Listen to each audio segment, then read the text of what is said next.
नमस्कार। आज हम एक बड़े ही अजीब लेकिन दिलचस्प सवाल पर बात करने वाले हैं। हाँ, कि आखिर क्यों बहुत सारे होशियार और काबिल लोग पैसों के मामले में पीछे रह जाते हैं। बिल्कुल, हमारे पास एक जबरदस्त सोर्स है जो इसी गुत्थी को सुलझाने की कोशिश करता है और इसकी शुरुआत एक हैरान कर देने वाले आंकड़े से होती है। हाँ, वो आंकड़ा कि जिन लोगों का IQ 130 से ज्यादा होता है उनमें से 70% लोग कभी भी अच्छी खासी दौलत नहीं बना पाते। सोचिए जरा, 70%। तो सवाल ये है कि जब दिमागी तौर पर उनके पास इतनी बढ़त है तो फिर ऐसा होता क्यों है? चलिए इसी की परतों को खोलते हैं। देखिए, यहाँ जो सबसे बड़ा आइडिया है वो ये कि किताबी होशियारी और असल जिंदगी में कामयाब होने वाली समझ, ये दो बिल्कुल अलग अलग चीजें हैं, खासकर पैसों के मामले में। हाँ बिल्कुल। सोर्स का तर्क यह है कि बुद्धिमान लोग अक्सर उन नियमों को सीखने की जहमत ही नहीं उठाते जिनके दम पर पैसा बनाने का खेल खेला जाता है। तो वो एक ऐसा गेम जीतने की कोशिश कर रहे हैं जिसके रूल ही उन्हें ठीक से मालूम नहीं है। एग्जैक्टली। तो चलिए पहली और सबसे बड़ी रुकावट से शुरू करते हैं। सोर्स कहता है कि बुद्धिमान लोग अमीर बनने के लिए नहीं बल्कि गरीब न होने के लिए अपनी जिंदगी को डिजाइन करते हैं। हाँ, ये सुनने में एक जैसा लगता है पर इसमें जमीन आसमान का फर्क है। मतलब वो स्टॉक मार्केट, रियल एस्टेट या अपना कोई बिजनेस, हाँ, हर उस चीज से दूर भागते हैं जिससे असल में पैसा बनता है। तो ये एक तरह का डिफेंसिव खेल है, आक्रामक नहीं। बिल्कुल। वो आपको 1000 कारण गिना देंगे कि इन सब चीजों में पैसा लगाना क्यों बेवकूफी है, कहां-कहां नुकसान हो सकता है। उनका पूरा ध्यान इस बात पर होता है कि वो जो कुछ भी जानते हैं उसे खो ना दें। और सोर्स कहता है कि ये सब एक गहरे डर से जुड़ा है। हाँ, सफलता के डर से, और उससे भी ज्यादा दूसरे बुद्धिमान लोगों की नजरों में बेवकूफ दिखने के डर से। अच्छा, तो ये सिर्फ पैसे खोने का डर नहीं है बल्कि अपनी स्मार्ट वाली इमेज खोने का डर है। बिल्कुल। उनकी पूरी पहचान इसी पर टिकी होती कि मैं सबसे होशियार हूं। सोर्स में एक बेहतरीन लाइन है। कौन सी? कि वे आपको चक्रवृद्धि ब्याज यानी कंपाउंड इंटरेस्ट पर एक पूरा लेक्चर दे सकते हैं, लेकिन असल में उससे 1 रुपया भी नहीं कमा पाते। वाह। क्योंकि लेक्चर देना सुरक्षित है, उसमें कोई रिस्क नहीं है। पैसा लगाना रिस्की है। जिंदगी जानने का नहीं बल्कि करने का इनाम देती है। और ये लोग जानने में ही अटके रह जाते हैं। और मुझे लगता है यहीं से अहंकार या ईगो का मुद्दा भी जुड़ जाता है। सोर्स कहता है कि वो अक्सर सोचते हैं कि वो जितना है उससे कहीं ज्यादा स्मार्ट है। सही पकड़ा। वो दिमागी तेजी को जिंदगी की समझ मान बैठते हैं और सोचते हैं कि जब मैं इतना स्मार्ट हूं तो मुझे पहले से ही सब कुछ पता होना चाहिए। और इसी सोच की वजह से वो कभी किसी से मदद या सलाह नहीं मांगते। किसी से पूछना उनके लिए हार मानने जैसा है। हाँ, सोर्स में वो जंगल वाला उदाहरण बहुत मजेदार है। हाँ, कि सोचिए एक बहुत बुद्धिमान व्यक्ति जंगल में खो गया है। वो रात में तारों को देखकर, नक्षत्रों की गणना करके रास्ता खोजने की कोशिश कर रहा है। और वहीं एक कम IQ वाला व्यक्ति क्या करता है? वो बस पहले मिलने वाले इंसान से पूछ लेता है कि भाई साहब, पास का गांव किस तरफ है, और वो गांव पहुंच भी जाता है। जबकि हमारे बुद्धिमान सज्जन अभी भी अपनी कैलकुलेशन ही कर रहे होते हैं। बिल्कुल। तो कोचिंग या मेंटरशिप जैसी चीजें उनके लिए लगभग नामुमकिन है। बहुत मुश्किल। और सोर्स के आंकड़े भी यही बताते हैं कि जिन लोगों के पास मेंटर होते हैं उनकी आमदनी और करियर की रफ्तार कहीं ज्यादा तेज होती है। सही बात है। तो ये मानसिकता बनती कैसे है? आखिर इतने होशियार लोग इस जाल में फंसते कैसे हैं? सोर्स इसका जिम्मेदार हमारे एजुकेशन सिस्टम को ठहराता है, जो सुनने में थोड़ा अजीब है। हाँ, लेकिन जब आप इसके पीछे का तर्क समझेंगे तो बात साफ हो जाएगी। स्कूल में क्या होता है? आप सही जवाब देते हैं और टीचर आपकी तारीफ करती है। हाँ, आपको अच्छी ग्रेड मिलते हैं। आपके दिमाग में ये बात बैठ जाती है कि सही जानने और सही बोलने से ही आपको इनाम मिलेगा। आपको अपनी क्षमता के लिए तारीफ सुनने की आदत पड़ जाती है। और फिर वो असल दुनिया में कदम रखते हैं, एक ऐसी दुनिया में जिसे उनकी क्षमता से कोई लेना देना नहीं है। बिल्कुल। दुनिया को सिर्फ नतीजों से मतलब है, आउटपुट से। कोई इस बात के पैसे नहीं देता कि आप कितने स्मार्ट हैं। लोग इस बात के पैसे देते हैं कि आप उनके लिए क्या कर सकते हैं। और जब उन्हें अपनी क्षमता के लिए वो तारीफ नहीं मिलती तो उनमें कड़वाहट भर जाती है। हाँ, और ये कड़वाहट अक्सर उन्हें मुनाफे के रास्ते से हटाकर प्रतिष्ठा यानी प्रेस्टीज के रास्ते पर ले जाती है। वो पैसे कमाने के बजाय डिग्रियां, अवार्ड्स और बड़े बड़े संस्थानों के टैग इकट्ठा करने में लग जाते हैं। बिल्कुल।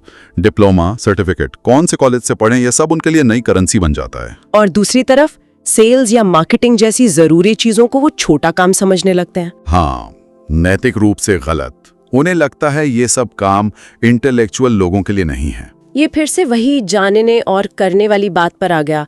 सोर्स में इसके लिए घोषणात्मक ज्ञान और प्रक्रियात्मक ज्ञान जैसे शब्द इस्तेमाल हुए हैं। हाँ, आसान भाषा में इसका मतलब है किसी चीज के बारे में जानना और उस चीज को करना दो अलग बातें हैं। जैसे वो 6 पैक एब्स वाला उदाहरण। हाँ, कोई इंसान क्रंचेस के बारे में हजारों आर्टिकल पढ़कर 6 पैक एब्स नहीं बना सकता। उसके लिए उसे असल में क्रंचेस करने पड़ेंगे। ये लोग आपको बिजनेस की परिभाषा बता सकते हैं, लेकिन उन्होंने जिंदगी में कभी एक पेन तक नहीं बेचा होता। वो लीडरशिप के सिद्धांत समझा सकते हैं, पर शायद कोई उन्हें पार्किंग तक भी फॉलो ना करे। तो अगर हम इसे बड़ी तस्वीर में देखें तो असल दुनिया में पैसा कमाने के लिए आपको गलतियां करनी पड़ती हैं, कई बार गलत साबित होना पड़ता है। हाँ, और असफल भी होना पड़ता है। डर लगता है, जबकि वो कीचड़ ही है जिससे दौलत का महल बनता है। चलिए एक और बड़ी समस्या की बात करते हैं, जिसे सोर्स एनालिसिस पैरालिसिस कहता है, मतलब सोचते ही रह जाना। हाँ, ये तो बहुत आम है। ये लोग हर मौके का इतना विश्लेषण करते हैं, इतने अगर मगर सोचते हैं कि जब तक वो कोई फैसला लेते हैं तब तक मौका हाथ से निकल चुका होता है। हाँ। सोर्स में कार का बेहतरीन उदाहरण दिया है। मान लीजिए कहीं जाना है, ज्यादातर लोग बस गाड़ी में बैठेंगे और निकल पड़ेंगे। लेकिन ये लोग गाड़ी चलाने के बजाय इस बात पर घंटों बहस करते रहेंगे कि सबसे अच्छा, सबसे छोटा, सबसे ट्रैफिक फ्री रास्ता कौन सा है, और गाड़ी अपनी जगह पर ही खड़ी रहेगी। मैं ऐसे कुछ लोगों को जानती हूँ। वो किसी स्टॉक में निवेश करने से पहले महीनों तक रिसर्च करते हैं, और जितना ज्यादा रिसर्च करते हैं उन्हें उतना ही एहसास होता है कि वो कितना कम जानते हैं, और इससे उनका असफलता का डर और बढ़ जाता है। सही बात है। और जब वो कभी कभार कुछ करते भी हैं तो उसे जरूरत से ज्यादा जटिल बना देते हैं। वो नासा वाला मजाक। हाँ, कि उन्होंने अंतरिक्ष में लिखने वाले पेन पर लाखों डॉलर खर्च कर दिए, जबकि रूस वालों ने सिर्फ एक पेंसिल का इस्तेमाल किया। कहानी सच हो या ना हो, लेकिन बात पते की है। बिल्कुल, ग्राहक को सादगी और काम पूरा होने से मतलब होता है, बेवजह की जटिलता से नहीं। आंकड़े बताते हैं कि सरल पेशकश जटिल पेशकशों के मुकाबले 120% तक बेहतर काम करती है। ये बहुत दिलचस्प है। और ये सिर्फ काम को ही जटिल नहीं बनाते, अपने समय का भी सही इस्तेमाल नहीं करते। सोर्स इसे कॉग्निटिव एफर्ट बायस कहता है। इसका मतलब ये है कि उन्हें किसी समस्या को खुद सुलझाने में जो दिमागी कसरत करनी पड़ती है ना, उसमें मजा आता है, भले ही उस काम की कोई कीमत ना हो। हाँ, वो $10 की किसी समस्या को हल करने में अपने $100 का समय लगा देंगे। जैसे घर का कोई सस्ता सा उपकरण खराब हो गया जिसे 500 रुपए में बदला जा सकता है, लेकिन नहीं, वो पूरा दिन लगाकर उसे खुद ठीक करने की कोशिश करेंगे, सिर्फ ये साबित करने के लिए कि देखो मैं ये कर सकता हूँ। बिल्कुल, और इस प्रक्रिया में वो अपना कितना कीमती समय बर्बाद कर देते हैं जिसका इस्तेमाल वो कुछ बड़ा करने में कर सकते थे। और क्या ये उन स्किल्स से चिपके रहने जैसा भी है जिनका अब कोई मोल नहीं रहा? हाँ बिल्कुल, वो अक्सर कहते हैं मैंने इस फील्ड में इतने साल लगा दिए हैं, अब बदलना तो सब बर्बाद करने जैसा होगा, भले ही वो फील्ड अब उतनी फायदेमंद ना रही हो। सही बात है। वर्ल्ड इकोनॉमिक फोरम का एक आंकड़ा है जिसे सोर्स ने कोट किया है कि अगले 5 सालों में आज के लगभग 39% हाई लेवल स्किल्स को पूरी तरह से बदलना या अपडेट करना होगा, ताकि वो काम के बने रहें। हाँ, बाजार को इस बात से कोई फर्क नहीं पड़ता कि आपने किसी चीज में कितनी मेहनत की है, उसे सिर्फ नतीजों से मतलब है। अब एक और मुद्दे पर आते हैं जो मुझे बहुत जरूरी लगा, सॉफ्ट स्किल्स को नीची नजरों से देखना। जैसे बात करने का हुनर, मोल भाव करना, लोगों को अपनी बात समझाना। हाँ, वो इन चीजों को नकली स्किल्स कहकर खारिज कर देते हैं। क्यों? क्योंकि इन्हें नापा नहीं जा सकता। अच्छा, आप किसी के करिश्मे को या उसकी इमोशनल इंटेलिजेंस को नंबर नहीं दे सकते। और क्योंकि ये लोग ठोस आंकड़ों और मैट्रिक्स को पसंद करते हैं, तो जिन चीजों को नापा नहीं जा सकता वो उनकी नजर में बेकार हैं। जबकि सच्चाई इसके ठीक उलट है। बिल्कुल, वही वर्ल्ड इकोनॉमिक फोरम की रिपोर्ट कहती है कि दुनिया की 10 सबसे ज्यादा कमाई वाली योग्यताओं में से 8 सॉफ्ट स्किल्स हैं। 8? ये तो बहुत ज्यादा है। हाँ, आज के दौर में जहां एआई जैसी टेक्नोलॉजी ने दिमागी काम की कीमत बहुत कम कर दी है, यही सॉफ्ट स्किल्स आपकी सफलता तय करते हैं। दुनिया मेरिटोक्रेसी नहीं है जहां सबसे काबिल इंसानी जीतता है। हाँ, दुनिया कम्युनिकोक्रेसी है। जीतता वो है जो अपनी बात सबसे अच्छे से समझा सकता है। और इसी से जुड़ी एक और गलत धारणा है कि अच्छा काम अपने आप बोलता है। सोर्स इस पर एक बहुत तीखी टिप्पणी करता है, अगर आपका काम खुद बोल सकता तो वो अब तक बोल चुका होता। ये गुमनामी में खो जाते हैं क्योंकि वो दुनिया द्वारा खोजे जाने का इंतजार करते रहते हैं। अंत में सोर्स 2 और बहुत ही दिलचस्प मनोवैज्ञानिक जालों की बात करता है। पहला है डूबी हुई लागत यानी संक कॉस्ट से चिपके रहना। मतलब एक बुद्धिमान व्यक्ति जितना ज्यादा होशियार होता है वो अपने गलत फैसलों को सही ठहराने में भी उतना ही माहिर होता है। अच्छा। वो ऐसे करियर, बिजनेस या रिश्तों में फंसे रहते हैं जो अब काम नहीं कर रहे हैं, सिर्फ इसलिए क्योंकि उन्होंने उसमें अपना समय, पैसा या इज्जत का निवेश कर दिया है। हाँ, सोर्स की वो एक लाइन मेरे दिमाग में अटक गई है। कौन सी? एक आदमी डूबते जहाज पर इसलिए नहीं रहता कि उसे सूखे रहने की उम्मीद है, बल्कि इसलिए कि वो जहाज उसने खुद बनाया है। वाह, ये बहुत गहराई से बताता है कि कैसे हमारा अहंकार हमें उन चीजों से चिपके रहने पर मजबूर करता है जिन्हें हमें बहुत पहले छोड़ देना चाहिए था।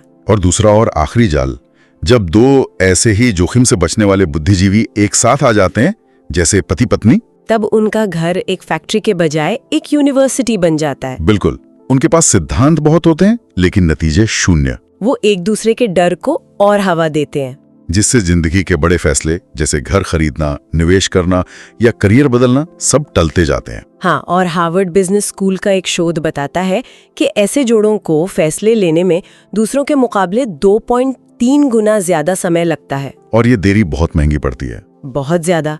सोर्स में बताया गया है कि जो परिवार 35 की उम्र से पहले निवेश करना शुरू कर देते हैं, 55 की उम्र तक उनकी संपत्ति दूसरों के मुकाबले 4 से 7 गुना ज्यादा होती है। तो ये लोग असल में जिंदगी बनाने के बजाय कुछ ना करने के कारणों की एक पूरी लाइब्रेरी तैयार कर लेते हैं। तो इन सब बातों का निचोड़ क्या है? सार यह है कि सिर्फ होशियार होना ही काफी नहीं है।